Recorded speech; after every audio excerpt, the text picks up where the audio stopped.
Assalamualaikum warahmatullahi wabarakatuh. Berikut merupakan materi sejarah kemerdekaan Indonesia. Faktor penyebab penjajahan bangsa Indonesia. A. Faktor internal. Faktor internal adalah faktor yang berasal dari dalam diri bangsa Indonesia sendiri. Beberapa faktor internal yang menyebabkan penjajahan adalah 1. Sering terjadi peperangan antar kerajaan-kerajaan di wilayah Nusantara. 2. Konflik kepentingan memberi ruang bagi bangsa lain untuk mencampuri urusan kerajaan. 3. Rakyat mudah dihasut dan diprovokasi untuk membantu penjajah. 4. Indonesia memiliki sumber daya alam yang melimpah sehingga menarik penjajah berlomba-lomba untuk menguasainya. 5. Sumber daya manusia Indonesia yang melimpah digunakan oleh penjajah untuk menambah angkatan perangnya. B. Faktor eksternal. Faktor eksternal adalah faktor dari luar. Beberapa faktor eksternal tersebut adalah 1. Terjadinya perang salib. 2. Ekspansi atau perluasan wilayah jajahan. 3. Visi mencari kekayaan, kejayaan, dan penyebaran agama Nasrani hingga ke berbagai penjuru dunia. 4. Pencarian rempah-rempah. 5.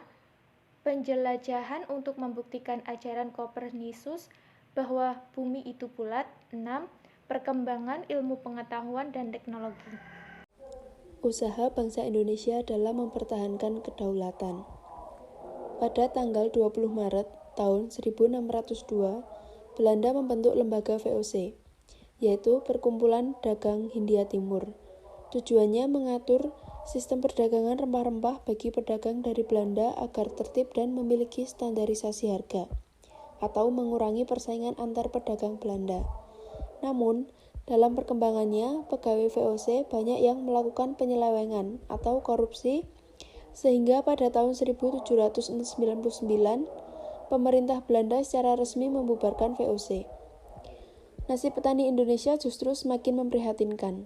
Rakyat dipaksa menanam rempah-rempah dan harus menjualnya kepada Belanda dengan harga yang sangat murah, atau disebut dengan monopoli. Belanda juga melakukan tanam paksa kepada petani untuk menanam tanaman tersebut tanpa diberi imbalan yang layak. Penjajahan Belanda berlangsung kira-kira selama 350 tahun. Selama itu pula, rakyat Indonesia hidup menderita. Meskipun berbagai perjuangan telah dilakukan, namun hasilnya belum maksimal. Perjuangan rakyat selalu kandas karena masih berjalan sendiri-sendiri tanpa adanya persatuan. Perjuangan melawan penjajah Jepang. Perang Dunia II terjadi antara sekutu, yakni terdiri Amerika, India, Belanda, dan Perancis, melawan Jepang, terdiri Jerman dan Italia. Penyebabnya Jepang menyerang pangkalan perang sekutu di Pearl Harbor atau Hawaii. Kedatangan Jepang memiliki maksud untuk menjajah Indonesia. Jepang ingin menduduki Indonesia karena beberapa alasan, diantaranya 1. Indonesia kaya sumber daya alam seperti rempah-rempah dan barang tambang. 2. Hasil pertanian di Indonesia sangat dibutuhkan Jepang sebagai persediaan pangan untuk kebutuhan pokok. Yang ketiga, Indonesia memiliki potensi besar dalam hal sumber daya manusia. Rakyat bisa dilatih sebagai pasukan perang untuk membantu Jepang melawan sekutu. Selain sistem Romusa, Jepang juga membentuk kelompok atau barisan untuk kepentingan persiapan perang. Beberapa perkumpulan atau kelompok yang dibentuk untuk mendukung kekuasaan Jepang di Indonesia antara lain 1. Barisan Pemuda atau Seinendan, 2. Barisan Pembantu Polisi atau Keibodan, 3. Barisan Wanita atau Fuji Inkai, 4. Barisan Pelopor Suishintai, 5. Barisan Berani Mati Jubakutai, 6. Barisan Pelajar Gakutotai, 7. Pembela Tanah Air atau PETA. Rakyat Indonesia sebenarnya melakukan perlawanan terhadap penjajah Jepang, namun karena kalah persenjataan, perjuangannya selalu bisa ditaklukkan. Beberapa perlawanan rakyat Indonesia terhadap Jepang antara lain 1. Perlawanan rakyat Aceh di Cotleng yang dipimpin oleh Tengku Abdu Jalil.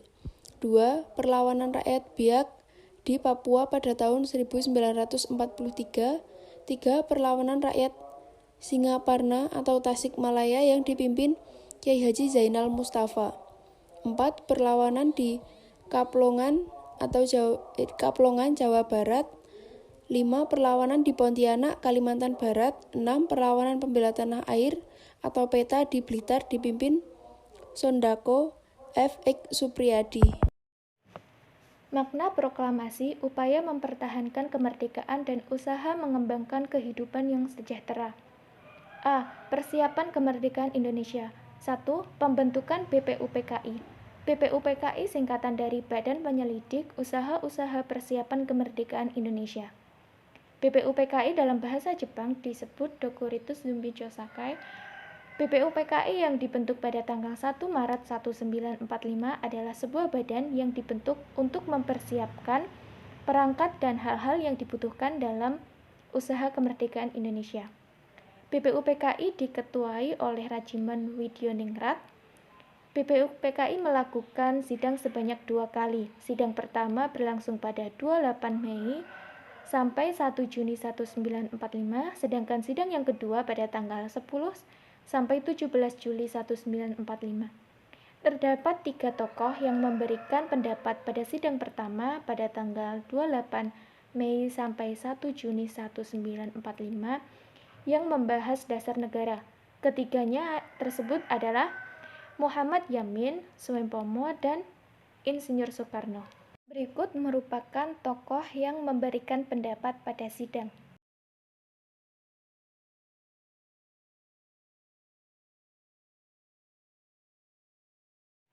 Sidang pertama BPUPKI belum menghasilkan suatu keputusan sehingga diadakan masa reses selama 1 bulan. Pada tanggal 22 Juni 1945, BPUPKI membentuk panitia kecil yang beranggotakan 9 tokoh, yang disebut Panitia 9. Pembahasan yang dilakukan oleh Panitia 9 menghasilkan suatu rumusan yang mendeskripsikan maksud dan tujuan pembentukan negara yang dikenal dengan Piagam Jakarta. 2. Pembentukan PPKI. Setelah BPUPKI menyelesaikan tugasnya, pada tanggal 7 Agustus 1945, BPUPKI secara resmi dibubarkan kemudian dibentuk PPKI. PPKI singkatan dari Panitia Persiapan Kemerdekaan Indonesia atau dalam bahasa Jepang disebut Dokuritsu Zunbi Inkai. PPKI diketuai oleh Insinyur Soekarno dan wakilnya Dr. Anda Muhammad Hatta, dengan jumlah anggota sebanyak 21 orang. PPKI bersidang 1 hari setelah proklamasi kemerdekaan Indonesia.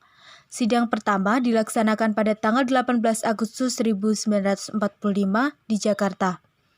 Hasil sidang PPKI tersebut adalah sebagai berikut.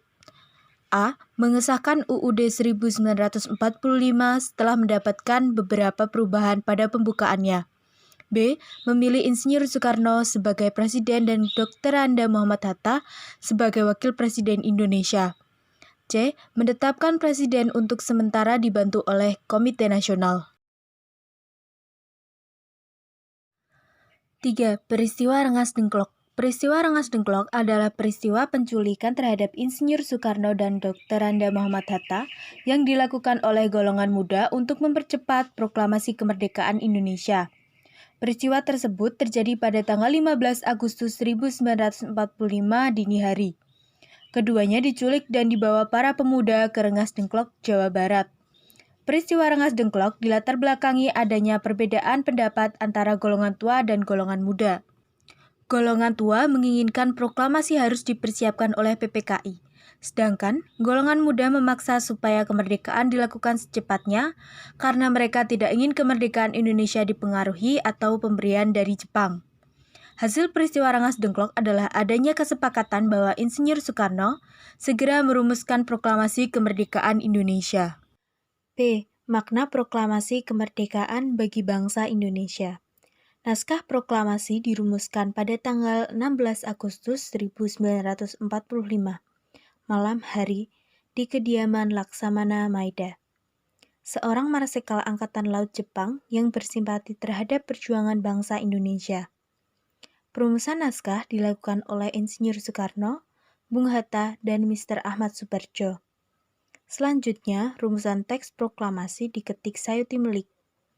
Teks proklamasi dibacakan sendiri oleh Insinyur Soekarno dan Dr. Andes Muhammad Hatta pada tanggal 17 Agustus 1945 pukul 10 waktu Indonesia Barat di Jalan Pegangsaan Timur, nomor 56 Jakarta. Setelah pembacaan teks proklamasi dilanjutkan dengan pengibaran bendera merah putih yang dijahit Fatmawati Soekarno Putri.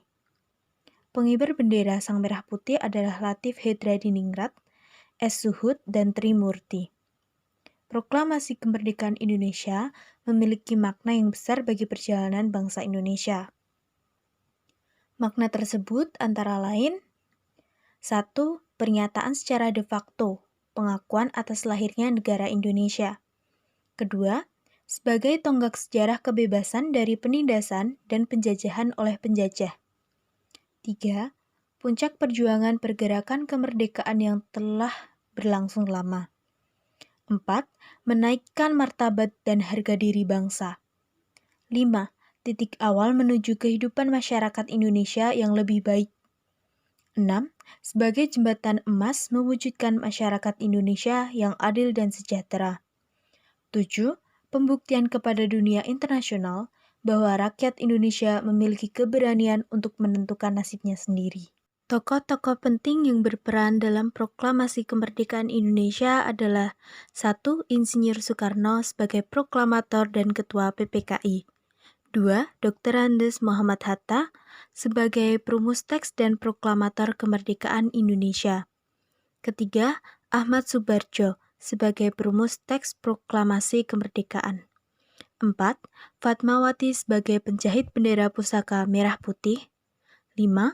Sultan Syahrir sebagai pencari berita kekalahan Jepang oleh sekutu. 6. Laksamada Maeda sebagai penjamin keselamatan saat perumusan proklamasi. Sekian dari kelompok 6, kurang lebihnya mohon maaf. Wassalamualaikum warahmatullahi wabarakatuh.